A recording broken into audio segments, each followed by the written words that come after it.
Nangungupahan lang ba kayo sa bahay ninyo?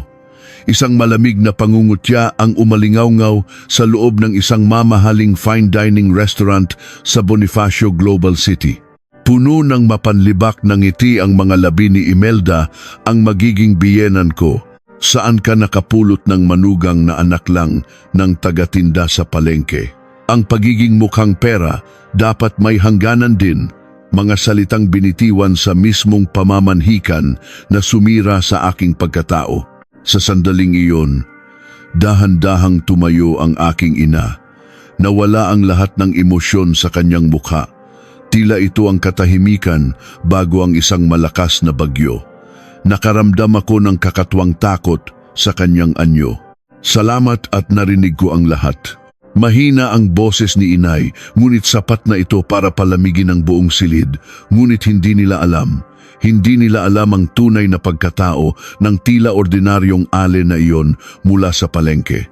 At kinabukasan, haharapin nila ang isang katotohanang yayanig sa kanilang mundo. Ang mayabang na babaeng nangutya, kung kami ba ay nangungupahan lamang, ay malalaman din kung sino ang tunay na pulubi. Ang paghihiganti ay sinimulan ng malamig at perpekto. Bago tayo magsimula, ang libreng pagpindot sa subscribe at like button, pati na ang notification bell ay malaking tulong sa ating kuwentuhan ni Ate Jazz. Mag-comment kung saang panig ng mundo kayo nakikinig. Ngayon, simulan na natin ang kwento.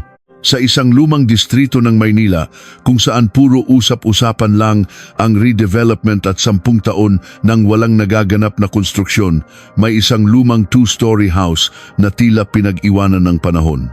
Ang gate ay bakbak na ang pintura at may mga kalawang, ngunit ang hardin ay malinis at walang alikabok.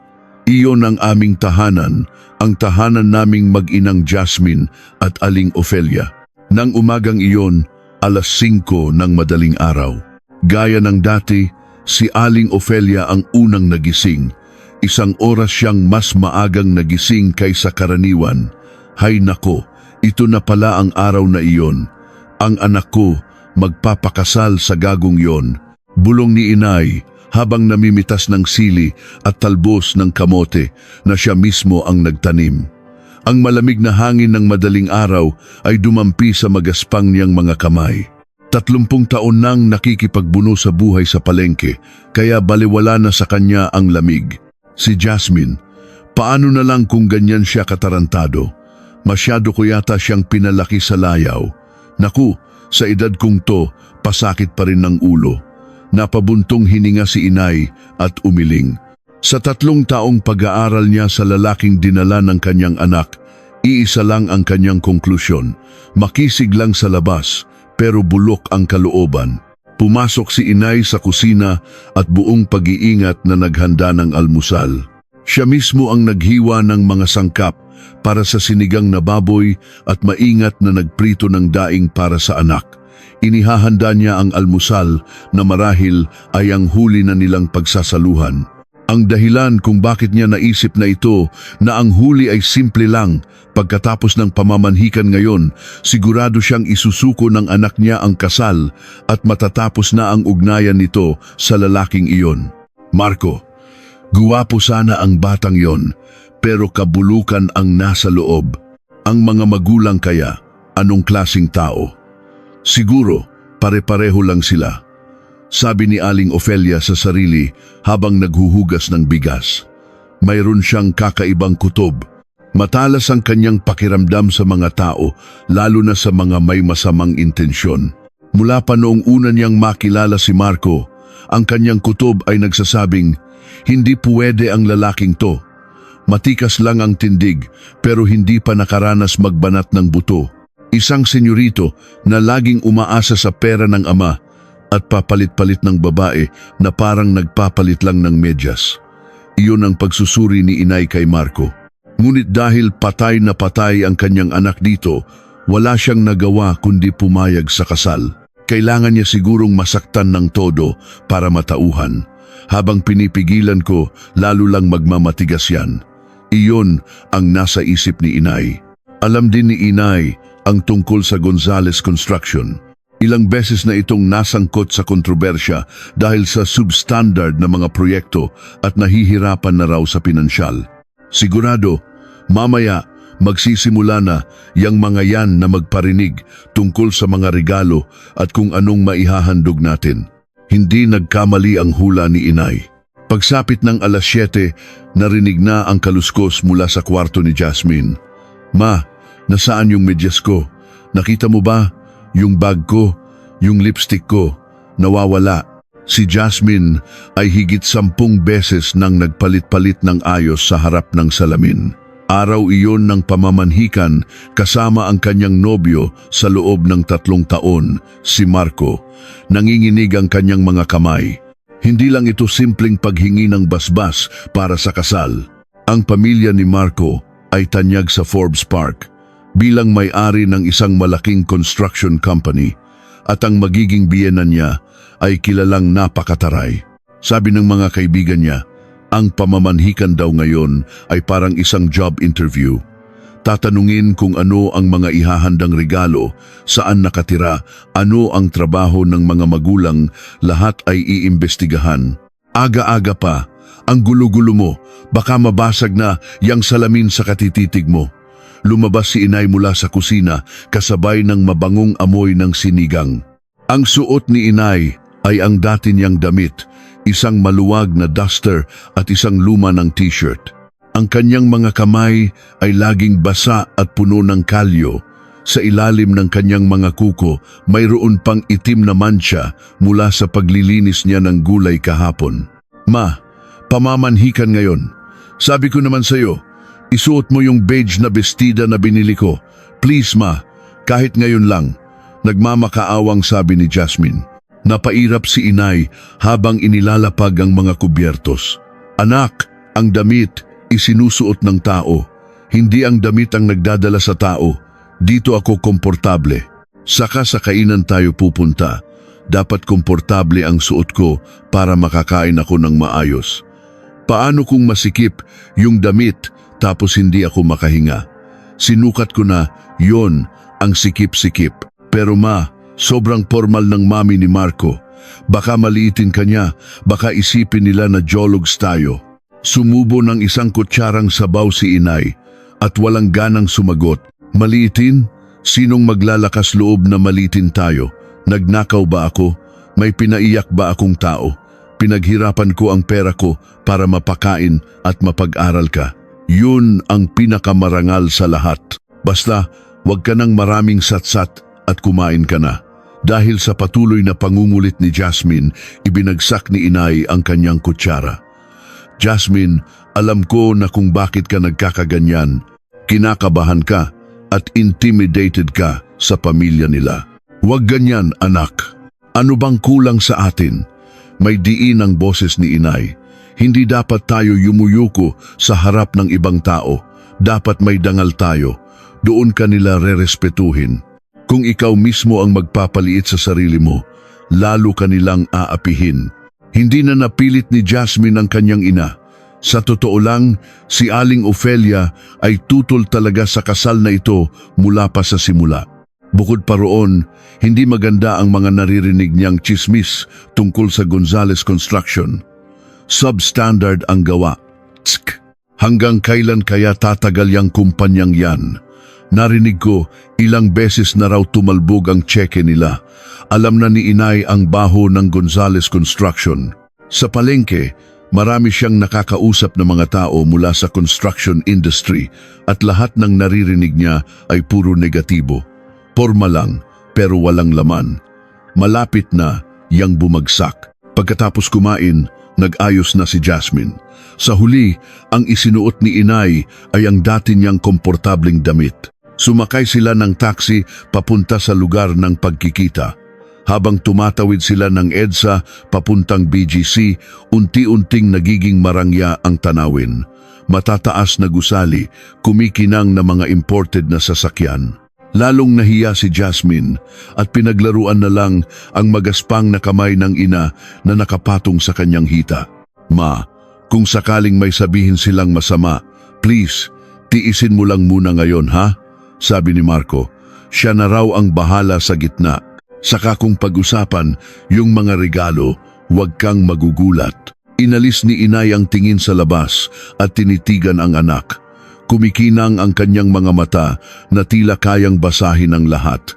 Jasmine, kung diyan ka masaya, kaya kong tiisin lahat. Kahit itapon ko pa ang pride ko, okay lang. Pero anak, kung sakali lang, nabastusin kanila ang mahal kong anak, hindi ko yun matatanggap. Matigas ang boses ni inay. Sakto, may nag-text mula kay Marco. Jasmine, malapit na kayo? Medyo high blood si mami ngayon kaya please lang wag mo na siyang sasagutin. Oo ka na lang please, pakiusap. Pagkabasa ng text, lalong sumikip ang dibdib ni Jasmine. Laging ganito si Marco. Kapag masama ang mood ng ina, si Jasmine ang pinagpapasensya. Kapag may reklamo ang ina, si Jasmine ang pinag-adjust. Pero siya mismo walang ginagawa. Hindi niya alam kung bakit, pero nakaramdam siya ng masamang pangitain. Ang lugar ng pagkikitaan ay sa Casa Filipina, isang napakamahal na restaurant sa BGC.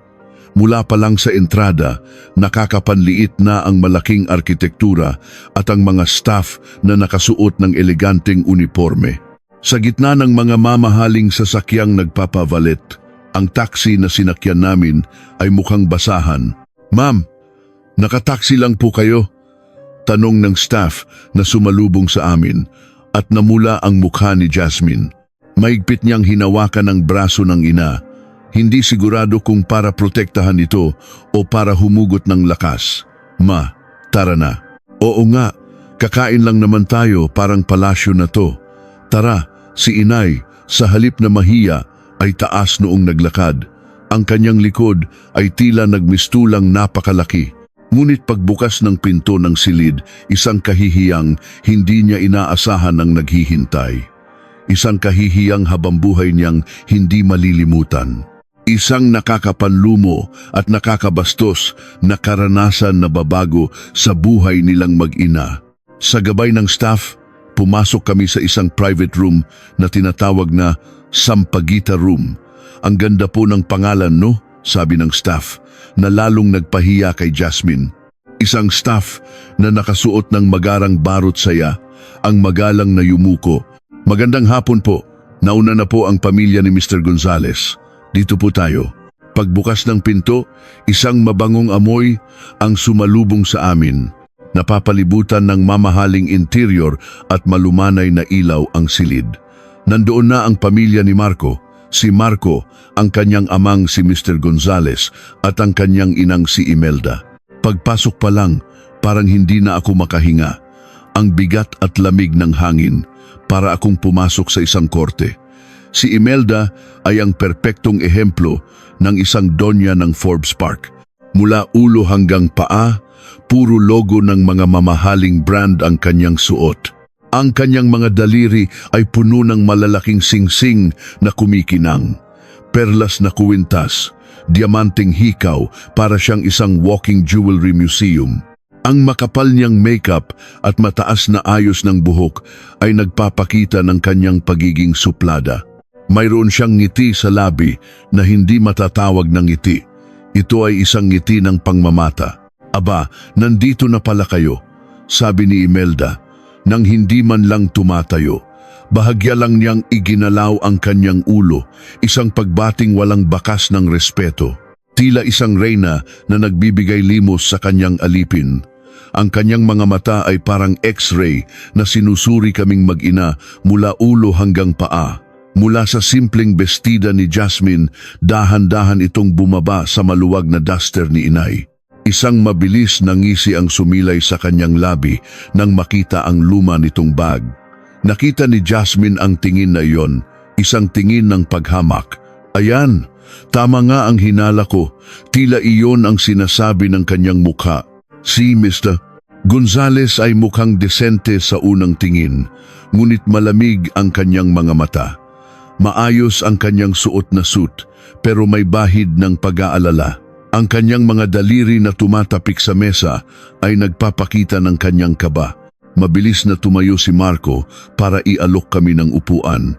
Tita, pagod po ba kayo sa biyahe? Siguradong traffic. dito po kayo sa kabisera. Akmang hihilahin ni Marco ang upuan nang malakas na ibagsak ni Imelda ang kanyang tasa. Marco, hindi pa kayo kasal. Tita na agad ang tawag mo. Matuto ka ngang rumespeto. At saka, hindi pa nakakaupo ang mga mas nakakatanda na uuna ka nang kumilos para kaming binuhusan ng malamig na tubig. Namula ang mukha ni Marco at pagkatapos ay bumalik sa kanyang upuan. Sorry, Mommy. Sa isang salitang iyon, naging malinaw kung sino ang may kapangyarihan sa pamilyang iyon. Si Mr.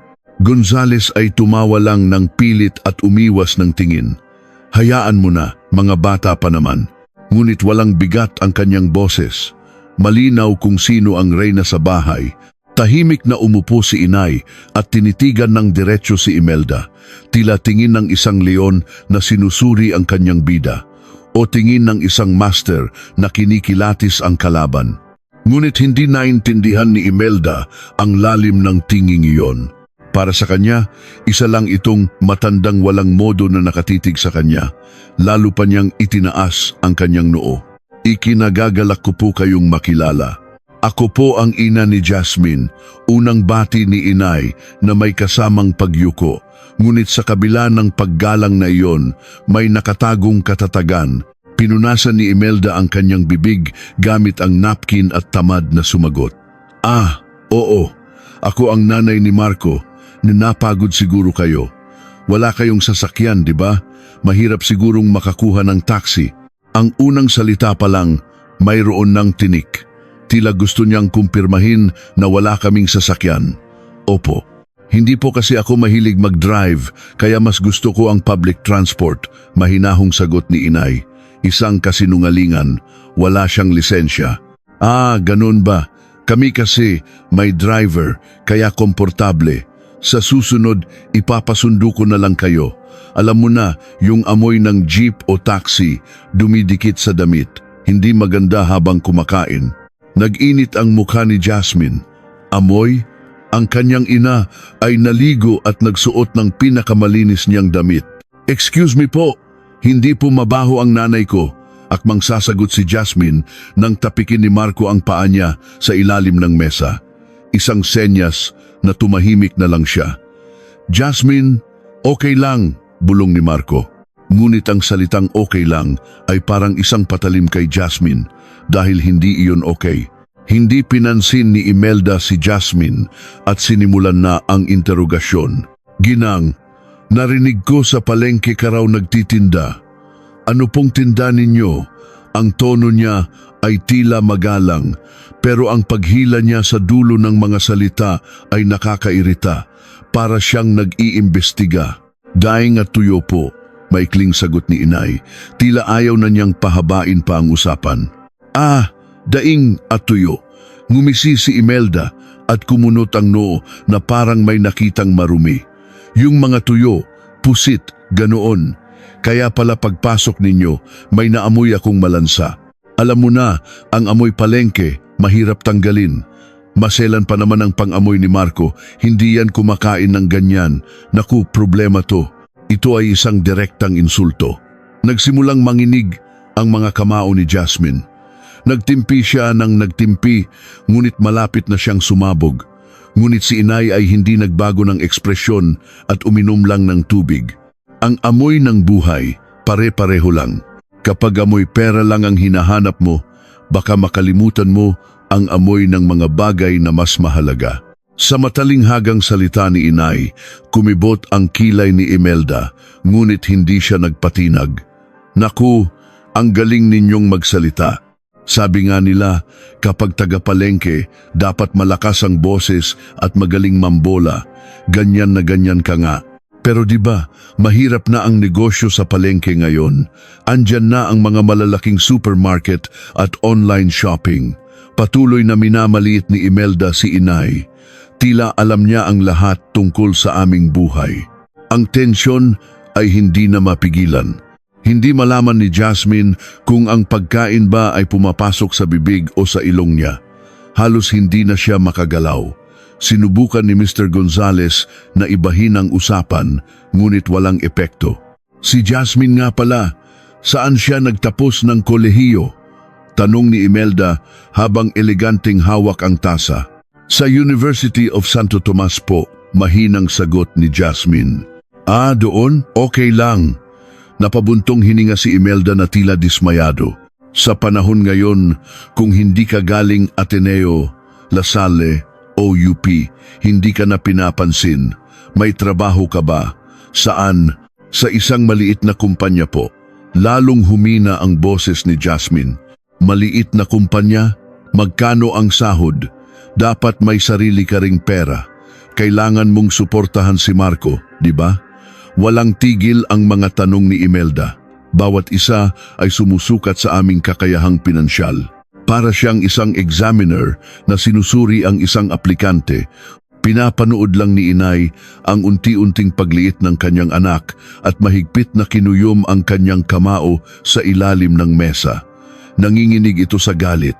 Sakto, pumasok ang waiter para ihain ang appetizer. Seafood chowder at kinilaw na tanige po. Enjoy your meal. Ngunit walang gumalaw ng kubyertos. Sobrang lamig at bigat ng atmosfera. Naku, itong chowder na to, napakamahal. Alam nyo ba, libo-libo ang isang bowl nito. Madalas ba kayong kumain ng ganito? Isa na namang patagong atake. Ang ibig niyang sabihin, may pera ba kayo para kumain ng ganito? Sinubukan ulit ni Mr. Gonzales na mamagitan. Haha, mukhang masarap ang pagkain. Sige na, kumain na tayo habang nag-uusap. Pero hindi mapigilan si Imelda. At saka, habang nandito na rin tayo, may iba pa ba kayong investment tulad ng real estate o stocks? Mahirap sigurong umasa lang sa pagtitinda sa palengke, di ba? Patuloy ang kanyang pagsusuri sa aming yaman. Para siyang isang credit investigator.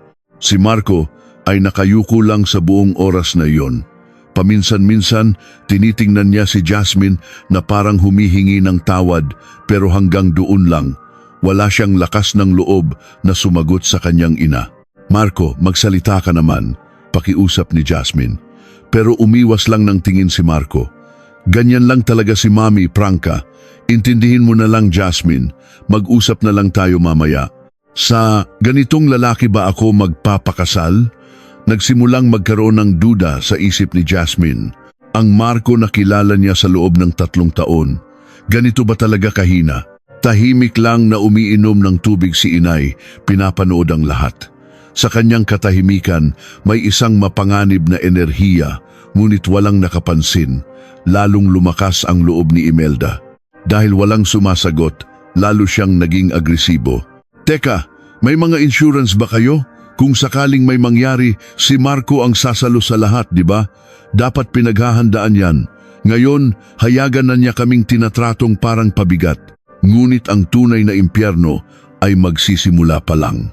Pagdating ng main course, sisimulan na ni Imelda ang kanyang pinakamalupit na atake. At sa dulo, mayroon siyang isang pamatay na tanong. Nangungupahan lang ba kayo sa bahay ninyo? Hindi pa alam ni Jasmine at ni Inay.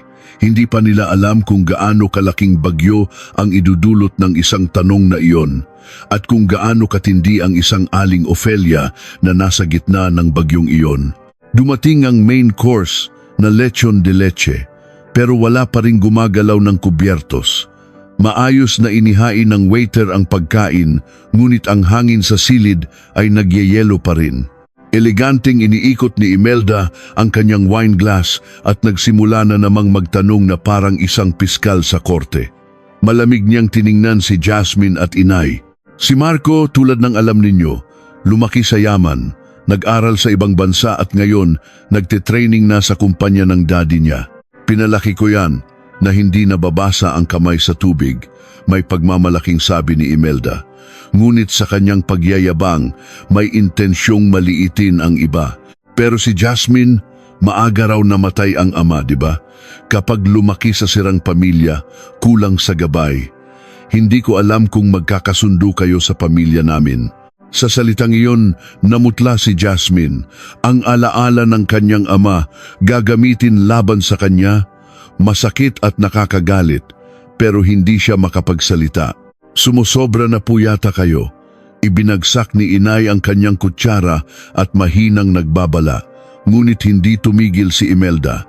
Lalo pa niyang itinaas ang kanyang boses. Sumusobra?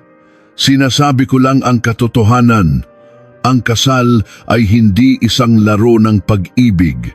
Isa itong negosyo, isang pagsasanib ng dalawang pamilya. Dapat magka-level para magkaintindihan at maging madali ang buhay. Nag-lecture si Imelda na para bang siya ang may hawak ng lahat ng karunungan sa mundo. Kaya nga, handa na ba ang lahat ng dapat ninyong ihandog? Ang ihandog na sinasabi niya ay ang mga regalo at dote. Sa wakas, inilabas na niya ang tunay niyang kulay. Kumuha siya ng isang lukot na papel mula sa kanyang Hermes bag at itinulak ito sa mesa. Naglista ako ng mga kailangan. Ito ang basic. Alam niyo naman yan, di ba? Nanginginig na kinuha ni Jasmine ang papel. Halos hindi niya mapaniwalaan ang kanyang nakikita. 2 set ng designer gowns para sa biyenan at hipag, P500,000 pesos bawat isa. Isang Hermes Birkin bag para sa biyenan, 1.5 million, at isang Chanel bag para sa hipag 400,000. Isang bagong SUV para sa bayaw, 3 million. Cash na regalo, 10 million. Mamahaling mga gamit sa bahay, 2 million. At marami pang iba tulad ng Rolex na relo, mga alahas na diamante at iba pa. Halos 2 pahina ang listahan. Ang kabuuan ay aabot ng mahigit 20 million puntot. Nahilo si Jasmine. Tita, hindi po namin kaya to. Ang usapan po namin ni Marco, simple lang. Nagulat si Mr. Gonzales. Mahal, sobra naman yata yan. Unang pagkikita pa lang natin. Pero binaliwala ni Imelda ang asawa. Manahimik ka dyan, ayusin mo muna yung negosyo mo. Simple, naglalaro ka ba bata? Biglang sigaw ni Imelda. Sa pagbabago ng kanyang boses, nagyelo ang buong silid.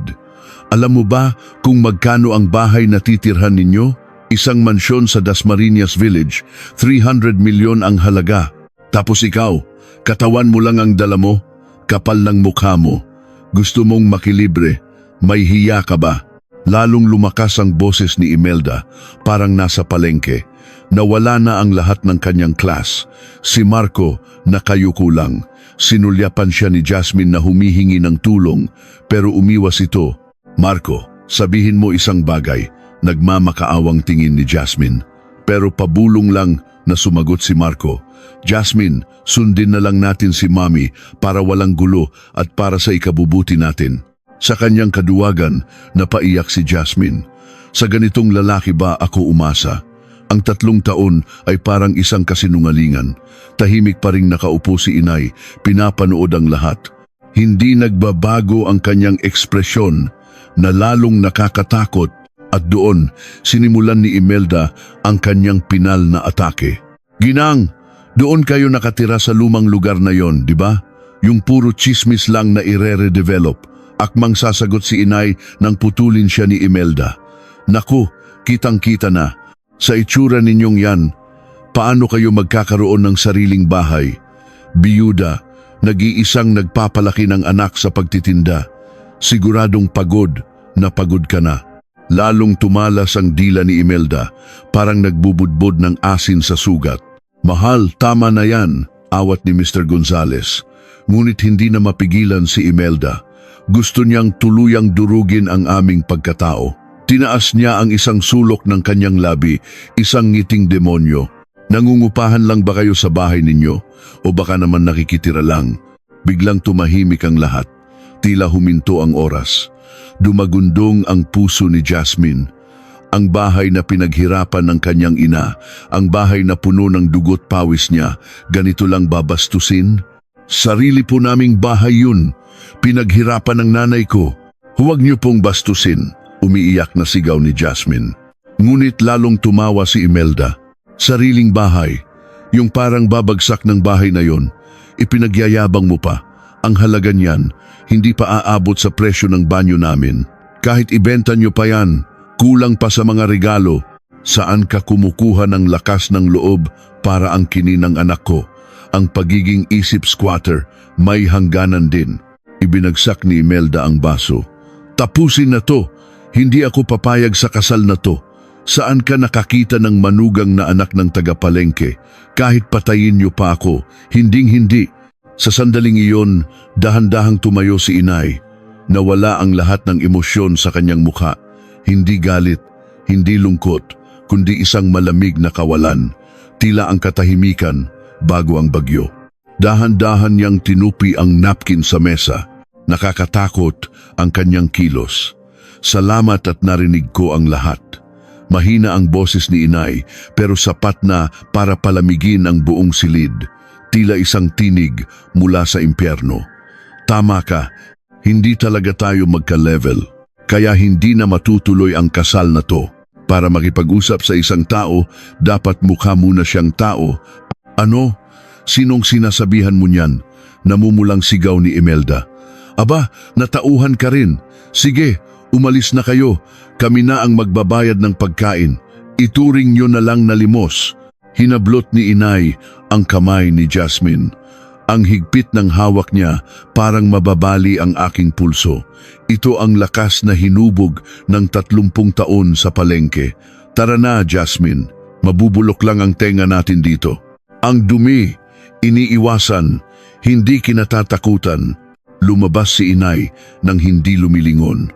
Ang kanyang likod ay puno ng dignidad at kapangyarihan. Sandaling natigilan si Imelda, ngunit agad siyang nakabawi at sumigaw habang papalabas kami. Ha ha ha! Ang sarap sa pakiramdam. Dapat noon pa. Marco, matauhan ka na. Saan mo pinulot yang mga yan? Nakakahiya. Umiiyak na sumunod si Jasmine sa kanyang ina. Pinagtitinginan kami ng mga staff, ngunit taas noo si inay. Ngunit hindi alam ni Jasmine, ang kamay ng kanyang ina na hawak niya ay nanginginig sa matinding galit. At ang panginginig na iyon ay magiging isang tsunami na tatangay sa buong pamilya ni Imelda.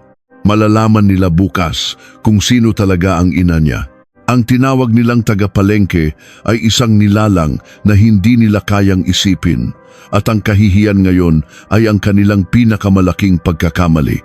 Pagsakay sa taxi, malamig ang mga mata ni inay. Tila mga mata ng isang tigre na nag-aabang ng biktima. Ang paghihiganti ay nagsimula na. Habang nasa taxi pa uwi, tahimik na umiiyak si Jasmine. Nahihiya siya sa driver na nakatingin sa salamin, pero hindi niya mapigilan ang pag-iyak. Inay, sorry. Dahil sa akin, napahiya ka. Mali ang pagkakilala ko sa kanya. 3 taon. Ano bang nakita ko sa kanya? Walang imik si inay, nakatingin lang sa labas. Ang kanyang mga mata na nakatanaw sa mga ilaw ng gabi ay bago sa paningin ni Jasmine. Hindi ito lungkot o galit. Ito ay purong pagnanais na pumatay. Pagdating sa bahay, dumiretso si Jasmine sa kanyang kuwarto at nagtalukbong ng kumot. Doon siya humagulgol. Bakit? Bakit kayang mang-api ng tao ng ganito? Anong ginawa naming masama? Pumunta si inay sa kusina at uminom ng isang basong malamig na tubig. Ngunit ang apoy sa kanyang dibdib ay lalo pang lumaki. Anak ko, tinawag na nangungupahan? Isip squatter? Ibinagsak niya ang baso sa lababo at pumasok sa kanyang silid. Sa sulok ng silid, may isang lumang aparador na minanapan niya sa kanyang mga magulang. Sa loob nito, may isang lihim na walang nakakaalam. Binuksan niya ang isang secret compartment. Inilagay ang password. 1,009,075 ang taon kung kailan namatay ang kanyang asawa. Isang tunog ang narinig at bumukas ito. Walang pera sa loob. Sa halip, puro mga folder na may mga dokumento, may mga label, ari-arian sa Makati, stock portfolio, mga utang at pautang. Kumuha siya ng isang folder at ngumisi. Lupa sa Forbes Park, 1,500 square meters. May-ari, Ofelia de la Cruz. Commercial building sa BGC, 5 Palapag. May-ari, Ofelia de la Cruz. Utang ng Gonzales Construction, P300 million. Shares sa SM, 50,000. Halaga, 500 million. Shares sa Ayala Corp, 30,000. Halaga, 300 million. Oo, si Aling Ofelia ay hindi isang simpleng tinder. Isa itong perpektong pagbabalat kayo. Noong kabataan niya, maagang nabiyuda, ngunit hindi siya sumuko. Habang nagtitinda sa palengke, ginamit niya ang kanyang matalas na isip. Noong 1980s, bumili siya ng mga lupa sa Makati na hindi pa pinapansin ng mga tao.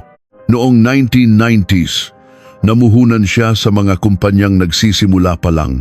Noong Asian Financial Crisis, binili niya ang mga building na bagsak presyo.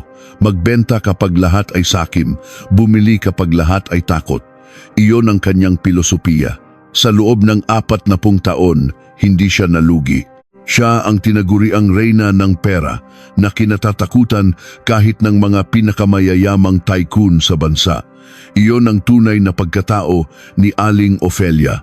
Mansyon na P300 million, isip squatter, napangisi si inay.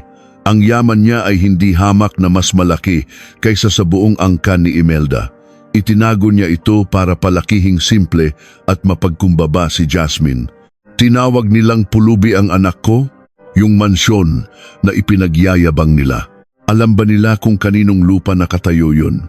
Ang lupa ng mansyon sa Dasmariñas Village ay dati niyang pag-aari at mayroon siyang malaking bahagi sa Homeowners Association. Bukod pa roon, ang mga utang ng Gonzales Construction ay napunta lahat sa kanyang mga kamay. Kinuha niya ang isa pang dokumento, ang financial statement ng Gonzales Construction. Sa huling pahina, nakasulat sa pula, malapit ng mabangkarote, pinakamalaking nagpautang, Ofelia de la Cruz. Kinuha niya ang kanyang lumang keypad na cellphone. Speed dial number 1, Attorney Reyes. Alas 11 na ng gabi, pero hindi siya nagatubili. Sa pangalawang ring, isang magalang na boses ang sumagot, "Ma'am, bakit po kayo napatawag? Hinihintay ko po ang tawag ninyo. Kamusta po ang pamamanhikan?" "Ma'am," ang tawag sa kanya. Ngumiti si inay, isang malamig na ngiti. "Attorney, gising ka pa?" "Opo ma'am, handa po ako anumang oras. Mukhang hindi po maganda ang kinalabasan. Ipunin mo lahat ng impormasyon tungkol kay Mr. Gonzales at sa asawa niyang si Imelda. Lahat ng utang, tax evasion, at pati na ang pagnanakaw ng anak nilang si Marco sa kumpanya para isugal. Walang ititira." "Ma'am, bakit po bigla? May nangyari po ba? Binastos po ba nila kayo?" "Binastos?" Tumawa si inay, isang nakakakilabot na tawa higit pa sa pambabastos. Isang insulto, tinawag nilang pulubi ang anak ko. Tinanong kung nangungupahan lang kami. Anak daw ng tagapalengke na walang pinanggalingan. Natahimik si Attorney Reyes. Sa 30 taon niyang pagsisilbi kay Aling Ofelia, ngayon lang nangyari ito. Hindi po maaari. Agad ko pong ihahanda ang lahat. Tatawagan ko ang buong legal team. Oras na para manghuli. Umungol si inay. May mga maruruming daga na dumumi sa hapagkainan ko. Hindi sapat na patayin lang sila. Kailangan kong balatan ang kanilang mga balat at isabit sa publiko. "Masusunod po ma'am. Dudurugin po natin ang Gonzales Construction. Bukas ng umaga, magkita tayo sa harap ng opisina nila. Ihanda mo lahat ng dokumento at magtawag ka ng mga reporter. Mula sa mga business newspaper hanggang sa mga tabloid.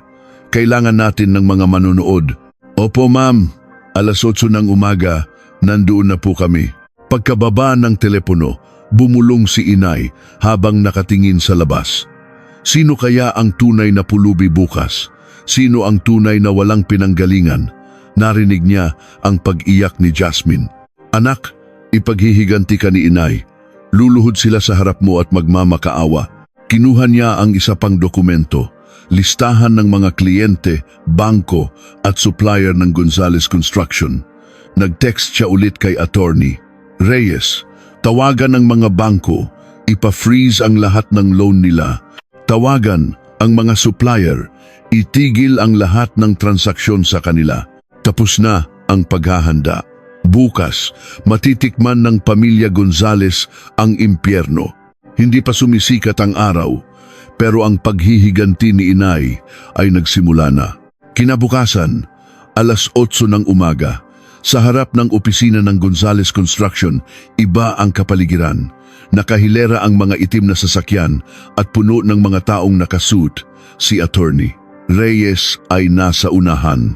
Sa likod niya, ang kanyang legal team at mga accountant. Halatang lahat sila ay nagpuyat. Parating na si Ma'am, bulong niya. Isang ordinaryong taxi ang huminto. Ngunit ang bumaba ay ibang-iba sa kahapon. Si Aling Ofelia nakasuot ng isang eleganteng itim na business suit perlas na kuwintas at may aura ng isang makapangyarihang tao. Ang tunay niyang anyo sa loob ng 30 taon.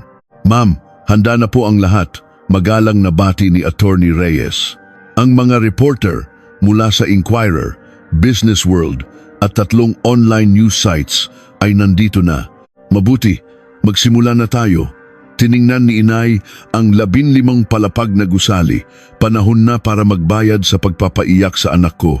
Sakto, papalabas si Mr. Gonzales. Nagtaka siya sa dami ng tao. Anong nangyayari? Tanong niya sa guwardiya. Nakita niya si Inay na bumababa sa taxi. Teka, di ba yan ang nanay ni Jasmine? Lumabas siya. Kasunod niya si Imelda, nakakagaling lang sa shopping. Mahal, tingnan mo. Yung ale mula sa palengke, nandito, at sinong mga yan? Lumapit sila. Ginang Ofelia, anong ginagawa niyo rito? Tanong ni Mr. Gonzales. Sumunod si Imelda. Nandito ka pala. Anong kailangan mo? Nakaayos ka ngayon ah. Nandito ka ba para humingi ng tawad? Sabi ko na nga ba. Mumisi si Mr. Gonzales. Nagdala pa kayo ng mga kakampi. Akala niyo ba palengke to? Oo nga. Nag-hire ka pa yata ng mga gangster. Nasaan na yung iyakin mong anak? Tahimik lang na nakinig si Inay, pagkatapos ay ngumiti. Sige, magsalita pa kayo. May idadagdag pa ba kayo? Anong ipinagmamalaki mo? Matapos kitang tawaging pulubi kahapon, sabi ni Imelda. Tumingin si Inay kay Attorney Reyes. Attorney, ipakilala mo ako sa kanila. Nag-hire ka pa ng abogado. Magkanong bayad mo dyan? Tawa ni Imelda. Inabot ni Attorney Reyes ang kanyang business card. Magandang umaga. Ako si Attorney David Reyes, Managing Partner ng Salcedo Associates Law Firm. Nanigas si Mr. Gonzales. Ang Salcedo Associates ay isa sa mga pinakatanyag na law firm sa bansa. At ang kliyente ko, turo niya kay Inay, ay si Ginang Ofelia de la Cruz, ang chairwoman ng Maharlika Group. Chairwoman? Tawa ni Imelda. Nang ano? Samahan ng mga taga-palengke ng Maharlika Group, isa sa 10 pinakamalaking korporasyon sa Pilipinas. Nagyelo ang paligid. Namutla sina Mr. Gonzales at Imelda. Ano? Maharlika Group? Bulong ni Mr. Gonzales. Sinungaling! Sigaw ni Imelda. Kahapon, nagtitinda lang yan ng isda. Attorney, patunayan mo. Utos ni Inay. Inilabas ni Attorney Reyes ang mga dokumento. Ito ang corporate registration ng Maharlika Group at ito ang tax records niya. Lahat nakapangalan kay Ginang Ofelia de la Cruz. Nanginginig na tiningnan ni Mr. Gonzales ang mga papel. Hindi. Totoo ba to? At may mas importante pa, sabi ni Inay. Ako rin ang pinakamalaking may-ari ng utang ng Gonzales Construction. Inilabas ni Attorney Reyes ang isa pang folder. Ang P300 milyong utang ninyo, pag-aari na lahat ni Ma'am Ofelia. Halos matumba si Mr. Gonzales. Paano? Kailan? At isa pa, sabi ng abogado, habang inaabot ang isa pang dokumento, ito ang Notice of Foreclosure para sa inyong bahay sa Dasmariñas Village. At ito naman, demand letter para bayaran ang P300 million ninyo ngayon din. Bumagsak sina Mr. Gonzales at Imelda. Lumuhod si Mr. Gonzales. Ma'am, Chairwoman, patawarin niyo po kami. Sumunod si Imelda. Sorry po, hindi po namin alam. Hindi niyo alam? Dahilan ba yun? Bago ka mang-api ng tao, dapat alamin mo muna kung sino siya. Kislap ng mga kamera. Chairwoman, ano pong nangyari kahapon? Tanong ng isang reporter. Tinawag nilang pulubi ang anak ko. Tinanong kung nangungupahan lang kami. Anak daw ng taga-palengke, sagot ni Inay. Kaya po ba kayo naghihiganti? Hindi ito paghihiganti. Pagkuha lang ito ng utang. Medyo inagahan ko lang ang singilan. Nagsisigawan sina Mr. Gonzales at Imelda. Hindi, panloloko. To, plinano nyo to. Tiningnan sila ni Inay. Kung naging maingat lang sana ang dila mo, walang mangyayaring ganito. Iyan ang tinatawag na karma. Huling tiningnan ni Inay si Imelda. Kahapon, tinanong mo ang anak ko kung saan kami nakatira. Ngayon, ako naman ang magtatanong. Saan kayo titira simula ngayon? Pagkasabi noon, tumalikod si Inay at umalis. Sa likod niya, ang hagulgol ng 2 taong nawalan ng lahat. Ang paghihiganti ay nagsisimula pa lang. Pag-uwi ni Inay, umiiyak pa rin si Jasmine. Ipinaliwanag niya ang lahat. Ipinakita ang mga dokumento. Ang yaman na hindi niya sukat akalain. Bakit mo to tinago, ma? Tanong ni Jasmine. Para lumaki kang simple at mabuti, anak. Ilang sandali pa, tumunog ang telepono. Si Attorney Reyes. Ma'am, inaresto na si Marco dahil sa pagnanakaw sa kumpanya. Nasa presinto na siya. Ang Gonzales Construction, sinasalakay na ng mga autoridad. Si Imelda, isinugod sa ospital dahil sa atake sa puso. Ang mga bank account nila, frozen na lahat. Sa balita, ipinakita si Marco na nakaposas. Si Mr. Gonzales umiiyak sa harap ng mga reporter. Patawad, kasalanan namin. Si Imelda sa isang hospital bed, mukhang miserable. Patawarin niyo po ako. Si Jasmine, patawad. Ngunit huli na ang lahat. Ang opinyon ng publiko ay nasa panig na ni Inay. Karma, sabi ng mga comments sa social media. Nang gabing iyon, nag-usap silang mag-ina. Ma, hindi ka ba nagsisisi? Sobra naman yata. Sobra? Ang ginawa nila sa'yo kahapon, hindi ba sobra? Kung totoong mahirap lang tayo, habang buhay nating dadalhin ang kahihiyang yon. Ang mga taong ganyan, kailangang turuan ng leksyon. Lumipas ang 1 linggo. Ang gusali ng Gonzales Construction ay may for lease na karatula. Si Mr. Gonzales ay nag-file ng bankruptcy. Si Imelda pinalabas sa ospital dahil wala ng pambayad. Si Marco nasa kulungan. Lumipas ang 6 na buwan. Si Jasmine ay isa ng executive sa Maharlika Group na tututo sa ilalim ng gabay ng kanyang ina. Natutunan niyang ang tunay na kapangyarihan ay hindi para mang-api, kundi para tumulong. Isang araw, nakita niya si Imelda sa isang kanto sa Makati, nag-aabot ng flyers. Payat at mukhang losyang. Nagkita ang kanilang mga mata. Lumapit si Imelda. Jasmine. Nanginginig ang boses niya. Patawarin mo ako. Mali ako. Sobrang mali. Ngayon ko lang naintindihan. Araw-araw, pinagsisisihan ko ang mga sinabi ko. Umiiyak siya. Nasaktan po ako. Pero dahil doon, naging mas matatag ako, sagot ni Jasmine. Magsimula po kayong muli. At sana matuto na kayong rumespeto sa kapwa.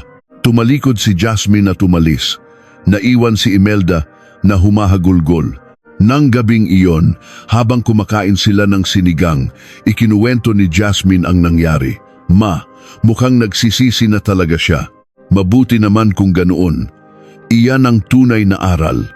Hindi natututunan sa libro, kundi sa karanasan, sabi ni Inay. 6 na buwan matapos ang araw na iyon, sa parehong bahay na minamaliit, si Jasmine at ang kanyang ina ay mga tunay na nagwagi. Ang tunay na tagumpay ay hindi sa pagbagsak ng iba, kundi sa pagiging mas mabuting tao. At ang pagrespeto sa kapwa, iyan ang tunay na yaman. Sa mga nakinig hanggang sa dulo, kung nagustuhan ninyo ang kwento, mag-iwan lang po ng comment ng ganda ng kwento. Maraming salamat po. Ito po ang kuwentuhan ni Ate Jazz.